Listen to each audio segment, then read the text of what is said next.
Hoy voy a hablarles de Sócrates y los sofistas. Esperemos llegar hasta Platón. Quizá Aristóteles no nos dé tiempo de analizarlo hoy, lo vemos en otra clase.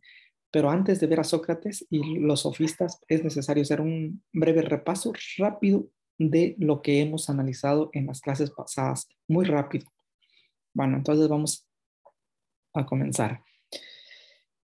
Recordemos que vimos primero el pensamiento prefilosófico y en el conocimiento prefilosófico vimos la transición del mito al logos. ¿Qué es el mito? El mito lo definimos como un saber acrítico e infundado. Acrítico porque no se hace una crítica, no se hace una reflexión o un análisis. Infundado porque no tiene base científica, no tiene fundamento o argumentos sólidos que lo sostengan. Por tanto, podríamos decir que el mito es una construcción animista. ¿Qué es animista? Que nosotros le damos vida a los seres inanimados que no tienen vida material, vida física. Recuerden que la materia es percibida, es tangible en el ámbito de la física o en el ámbito de los filósofos. Todo lo que es tangible es materia. Ahora, lo que es intangible, lo que no se puede ver, son espíritus o es espíritu. En la filosofía se le llama espíritu y materia. Entonces, a todos esos seres que no tienen forma física, los humanos le dieron una imagen, le construyeron un símbolo, una imagen en la que ellos le daban vida a esos seres, a seres diferentes, ¿no? A los seres humanos, como decíamos, los duendes, las sirenas, algún otro tipo de monstruo que, como los unicornios, un caballo con cuernos, con alas, la mitad toro y mitad humano, esos seres alados o seres antropomorfos son los seres inanimados. Entonces decimos que es un saber acrítico infundado, un saber animista y un saber emocionalmente comprometido, donde las emociones y los sentimientos forman parte de los mitos. Bueno, eso ya quedó claro. De esos seres inanimados que no tienen vida y que el ser humano les da vida, se pensó, se vivió por muchos siglos. La gente creía en eso, muchos siglos. Estamos hablando desde que se tiene recuento de la historia, por ejemplo, en los relatos de la Ilíada y la Odisea, que ahí aparecen esos seres animados, antropomorfos. Entonces, hablamos del año 900 de los poemas de Homero, 900, 800, 700, 600.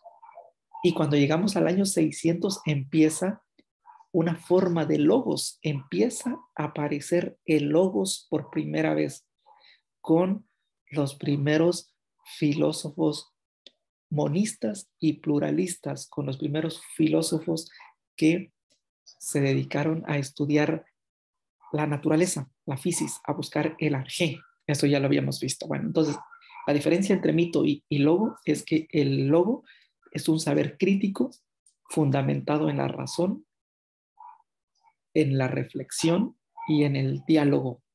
Esa es la diferencia. Bueno, ¿cuándo tuvo origen la filosofía? En el siglo VI. Hay quienes dicen que en el siglo VII antes de Cristo. ¿Dónde? En las colonias griegas de Asia Menor.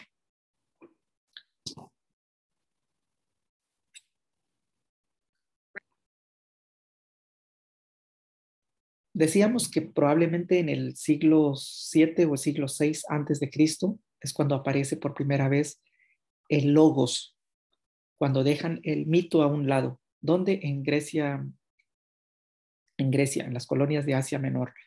Y bueno, ¿cuáles fueron los factores que detonaron que apareciera el logos?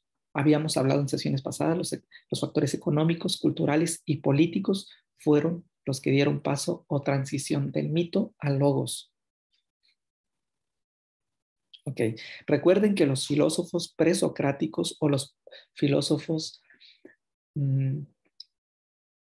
o cuando decíamos pensamiento prefilosófico, el pensamiento prefilosófico se centra en los mitos. Ahora, el pensamiento presocrático se centra antes de Sócrates. Es decir, estos son los filósofos, los que dieron paso al logos, los que empezaron con el logos. Y su foco de atención, su objeto de estudio se centró en encontrar cuál era el arjé del universo o del cosmos o del mundo, cuál era el origen o la causa, ¿ok?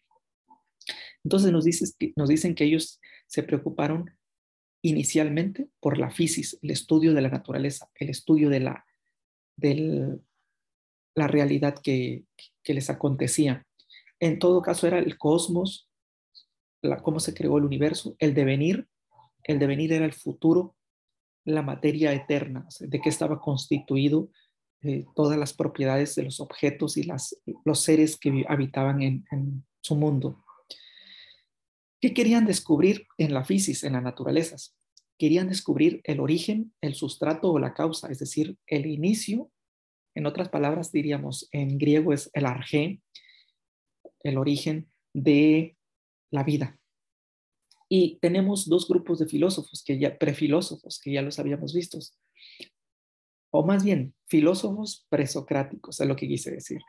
Los monistas que dijeron que solamente era un elemento, el arjé del universo, mientras que los pluralistas sostenían que el arjé del universo estaba constituido por dos o más elementos que habían dado origen a la creación del mundo.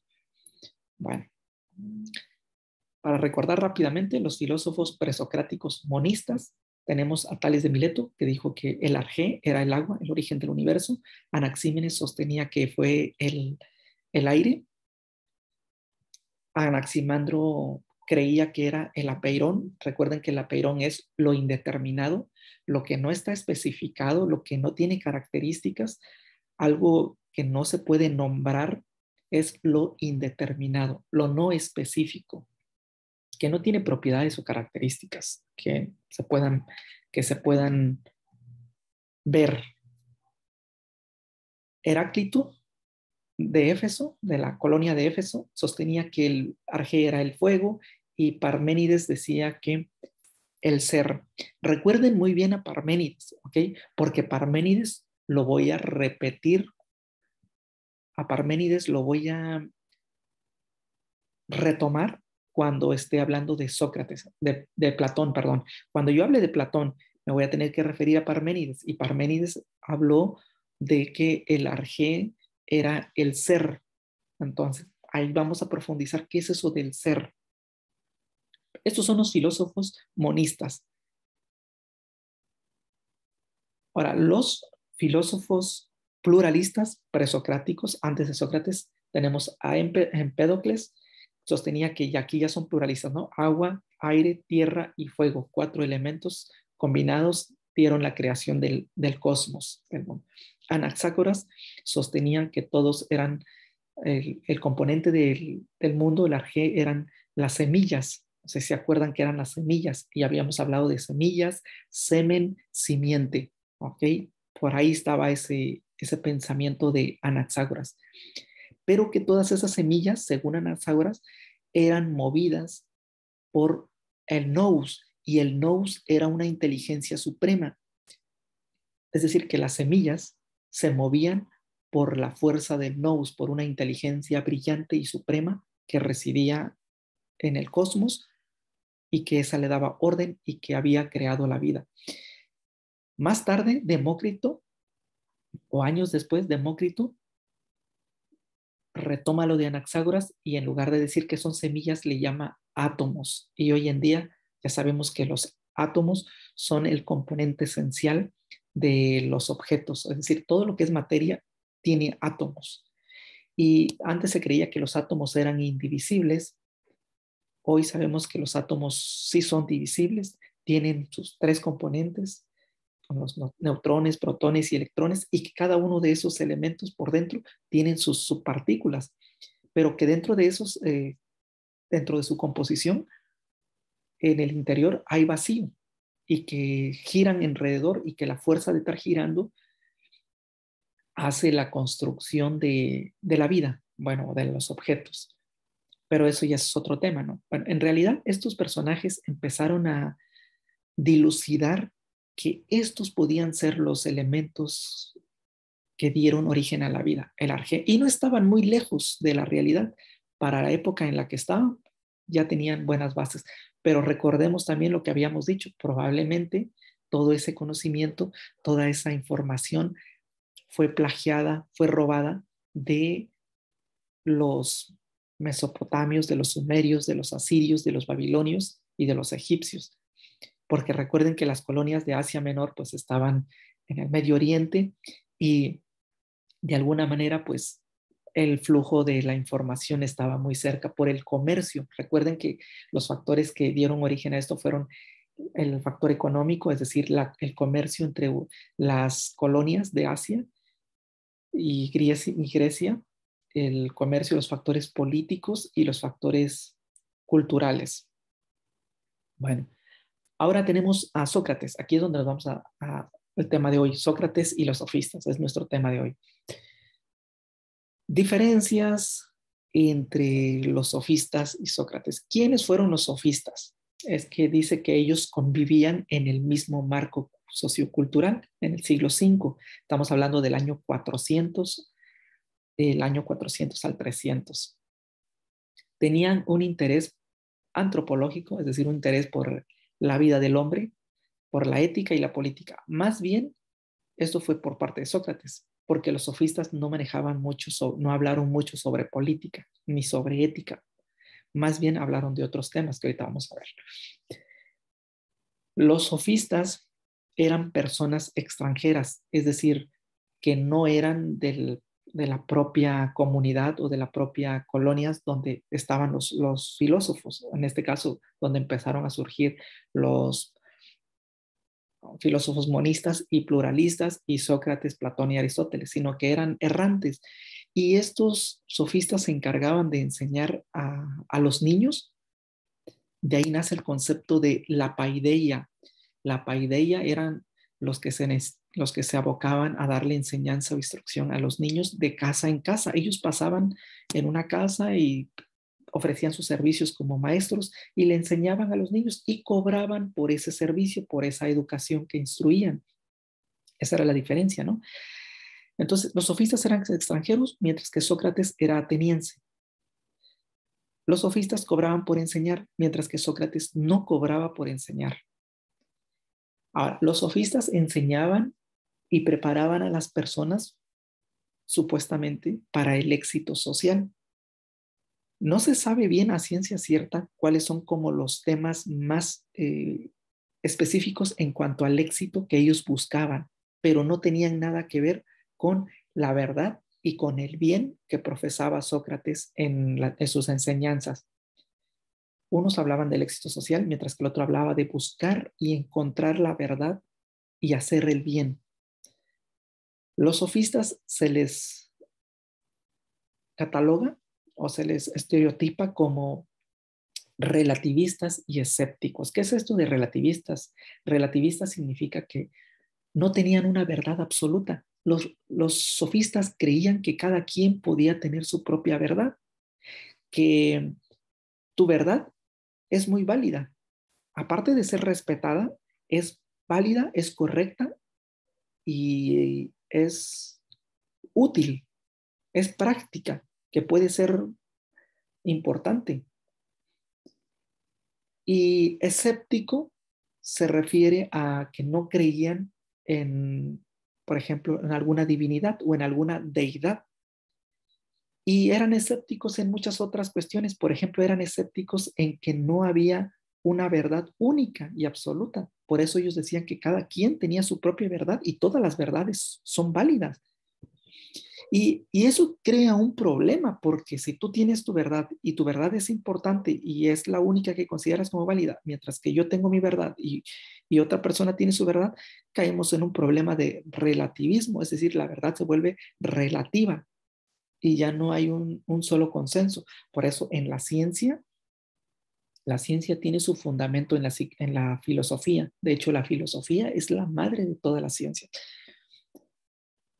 Y en la ciencia no podemos decir o no se puede sostener que cada científico tenga su propia verdad. Todos llegan a un consenso o buscan un consenso para dar un conocimiento como válido. Eso ya lo habíamos comentado en el método, cuando hablamos del método filosófico. Bueno, eso es en cuanto a escepticismo y relativismo. Mientras que Sócrates creía en valores universales, valores perennes o una verdad absoluta. Y esa verdad absoluta estaba dentro del ser humano, decía o sostenía Sócrates. Los sofistas contraponen la physis o el nomos y defienden una doble moral. Ellos estaban en contra de lo que habían investigado los filósofos monistas y pluralistas, hablando de la physis, del arjé. Sin embargo, decían una cosa y hacían otra cosa. A eso se les catalogaba como doble moral, porque no tenían como un carácter de ético en cuanto a sus enseñanzas.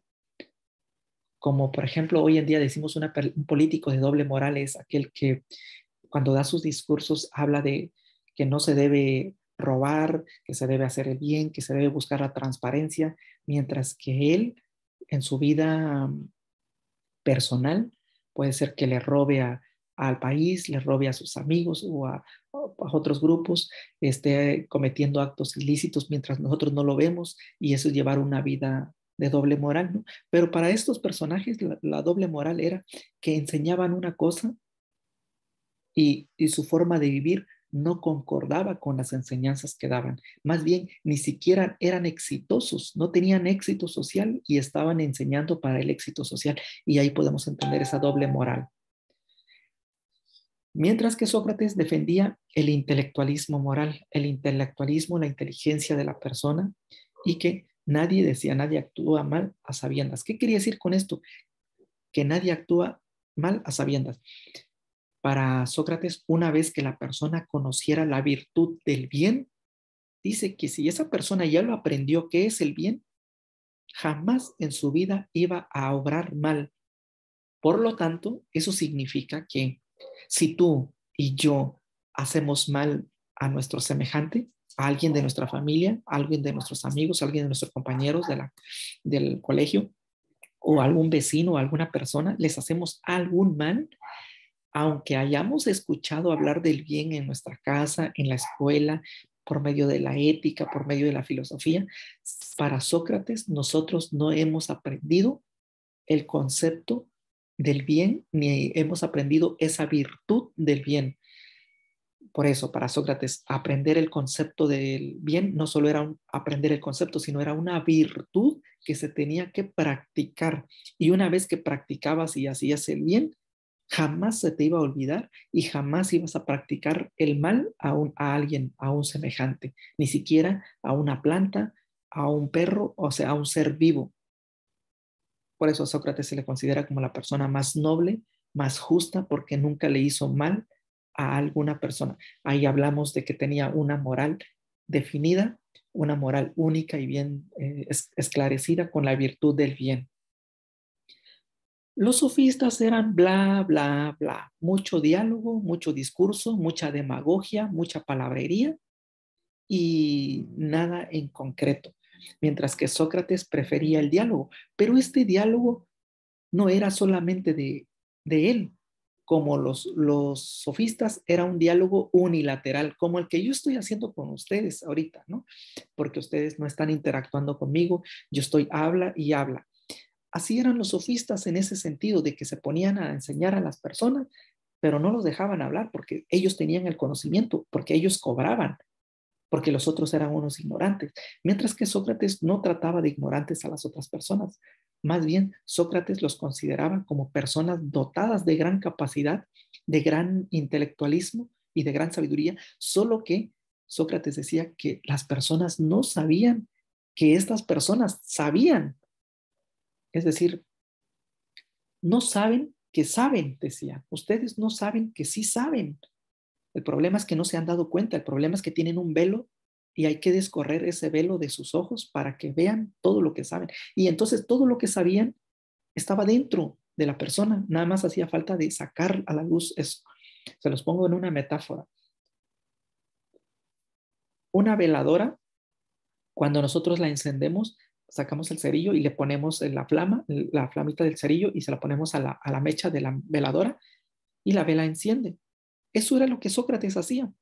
Solo faltaba hacer la chispa y darnos la luz, un empujoncito para que se encendiera nuestra luminosidad, para que se encendiera nuestro saber. ¿Y cómo lo hizo Sócrates? ¿Cómo lo lograba Sócrates? Nos lo lograba a través del diálogo. Y aquí el diálogo era bilateral, interactivo. Platicaba el interlocutor, platicaba Sócrates. Y a través del razonamiento, como lo habíamos dicho, de la mayéutica, del método de la pregunta, primero era la ironía, hacer ver lo que la persona estaba mal, que fuera consciente de que estaba en un error, lo que supuestamente sabía como conocimiento, como verdad. Y a partir de esa conciencia que él cobraba de saber que estaba equivocado, Sócrates le volvía a hacer más preguntas y al final de cuentas el interlocutor paría el conocimiento y entendía, llegaba a un alumbramiento, a una iluminación y tenía la verdad y decía, he descubierto la verdad, pero él mismo parió la verdad a través de la ayuda de Sócrates con sus preguntas razonadas. Ese era el método, ese era el diálogo, esa era la mayéutica, que la mayéutica se divide en dos, la ironía y la mayéutica propia. Y ya habíamos hablado que la mayéutica viene de el arte de la comadrona, el arte de hacer parir, porque su madre era partera, su madre de Sócrates era partera. Los sofistas también se dice que enseñaban un poco de gramática, retórica y dialéctica.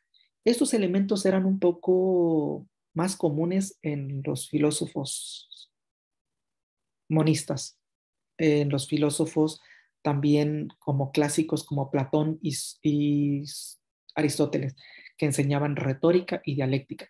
La gramática no tanto lo enseñó ni Sócrates ni Platón, pero los sofistas se encargaban algo de su lengua materna, enseñar la gramática, como nosotros hoy enseñamos español o taller de lectura y redacción y enseñamos gramática, ¿no? Lo que es la ortografía, la sintaxis, la puntuación y la prosodia, que tiene que ver con la pronunciación, que eso es como la gramática de nuestro idioma. Hay gramática en el español, hay gramática del inglés, hay gramática del francés y cada idioma o cada lengua tiene su propia gramática. Incluso los dialectos tienen su propia gramática. Pero la dialéctica y la retórica era el arte del diálogo, el arte de la discusión, del análisis y de la reflexión. Aunque cabe señalar y resaltar que la dialéctica por parte de los sofistas era unilateral, solamente ellos dilucidaban, solo ellos hablaban, mientras que en el caso de Sócrates sí lo hacía compartido. Este es el análisis un poquito más